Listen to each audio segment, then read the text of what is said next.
There's a generation out there that needs a prophetic word, and God is saying it's time for the prophets to return, to rise up and help people that are really on the run.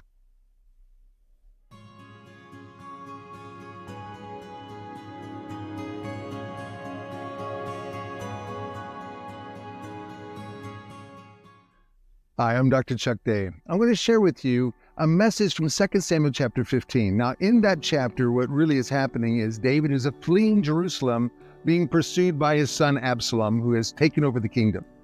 I'm going to leave that story and share with you an insight that I have from the Hebrew text that I think the author of the text wants to get in there, because there are three different individuals that David speaks to and tells them to return to Jerusalem from following him.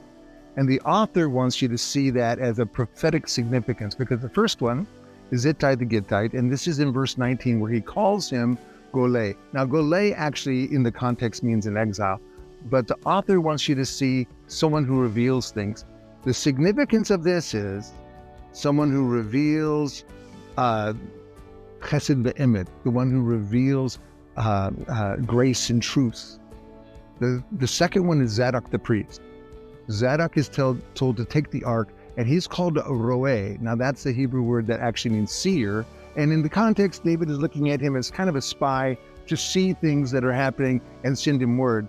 But the author wants you to see it as someone who sees into the very habitation of God. Because David says to him that God will allow me to see again his holy place.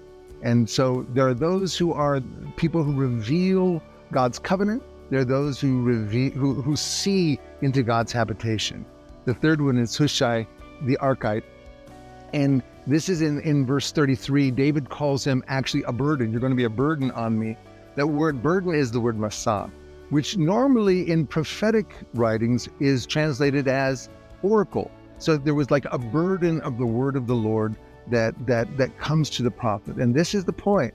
He tells him, tell me what you hear, the word that you hear. There are people that are called to get the burden of God. What is God saying? When people are on the run, they need a prophetic revelation of warfare, people that are going to stick with them. People on the run, they need to know about God's presence. They need to go about God's holy habitation. When people are on the run, they need to know, what is God saying? The prophets are called to rise up. I think the author of this section is writing to a people that are in exile and they are on the run. They need to know what God is saying. In this generation, right now, there are people who need you to rise up and give them a prophetic word. So I want to just encourage you and exhort you this way. In Jesus' name.